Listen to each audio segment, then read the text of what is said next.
Brazil is experiencing an economic duality that hinders its full development.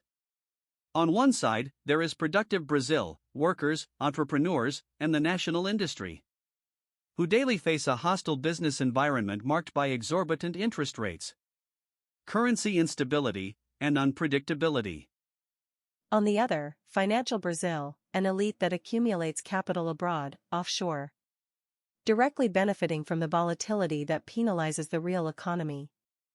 The result is a distributive conflict where the vitality of one seems to be drained to feed the other.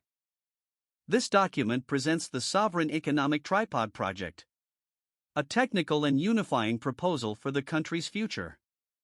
This is not a government plan or a party manifesto, but a project for the nation, based on public data, economic logic, and the fiduciary duty of the state. The central solution is the adoption of a neutral exchange rate policy, a mechanism for managing our currency that acts as the balancing scale, aligning the interests of the two Brazils into a single project of sustainable and sovereign development. The management of economic policy cannot be an exercise of arbitrary wills.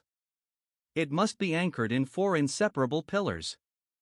First, constitutional and fiduciary duty.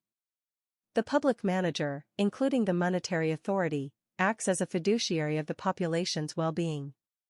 Deviating from this objective to favor private interests represents a fundamental breach of this duty. Second, logic of sovereign currency. A country that issues its own currency, like Brazil, has the flexibility to manage its fluctuation, avoiding excessive volatility and seeking a level of equilibrium that benefits the entire economy. Third, economic and accounting science. Economics provides the tools to understand cause and effect relationships, while accounting demands transparency. Ignoring these principles leads to distortions. Fourth, risk management. The nation must manage its assets and liabilities, including international reserves, to mitigate risks and optimize results for the country, not for speculators. Currently, the insistence on maintaining a real interest rate of 9.23% per year, the second highest in the world, in an unmanaged floating exchange rate regime, is an anomaly. Interest rates at this level serve less to control inflation and more to attract speculative capital, creating a vicious cycle that worsens the public deficit and strangles economic activity. The project's central proposal is the implementation of a neutral exchange rate policy, operated through a currency band managed by the central bank. This approach finds strong support in the work of economist Luis Carlos Bresser Pereira, who argues that developing countries need to neutralize the tendency of chronic overvaluation of the exchange rate to avoid deindustrialization. The mechanism consists of the active and sovereign intervention of the central bank, buying reserves when the real appreciates excessively and selling when it depreciates, keeping the rate within a predefined and publicly known band. Such a practice is not only permitted but is a constitutional competence of the central bank. According to Article 164, Paragraph 2 of the Federal Constitution. With a stable and competitive exchange rate, the need for abusive interest rates disappears.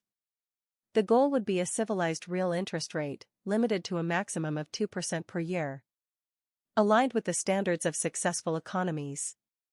This would unleash the potential for productive investment and allow for sustainable growth. Data from the central bank reveal the extent of the imbalance. In 2024, Brazilian capital abroad reached $654.5 billion. This amount, concentrated in the hands of just over 29,000 declarants, is equivalent to 1.83 times the country's international reserves, and represents about 31.2% of the GDP. This phenomenon is the direct consequence of an economic policy that favors it, a mechanism that can be described as an orchestrated plunder. Stratospheric real interest rates attract speculative capital. The inflow of dollars appreciates the real, and the appreciated real facilitates the remittance of profits abroad, where they are accumulated in tax havens like the Cayman Islands and Luxembourg.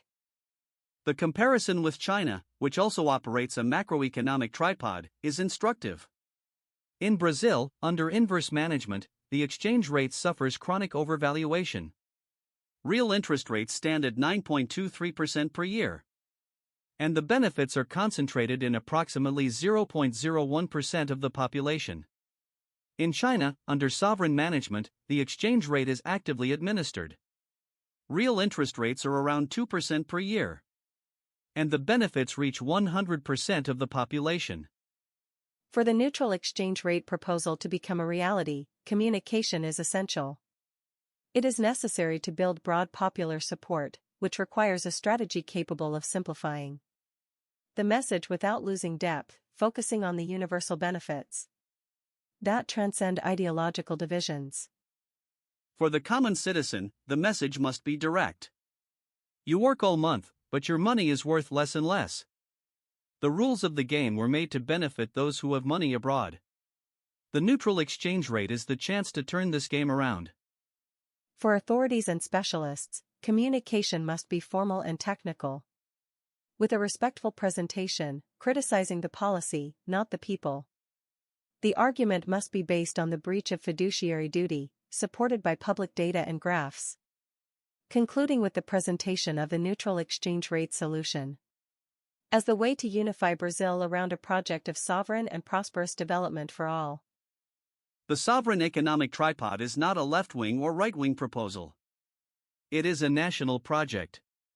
It is for everyone. Because when the rules of the game are fair, everyone wins.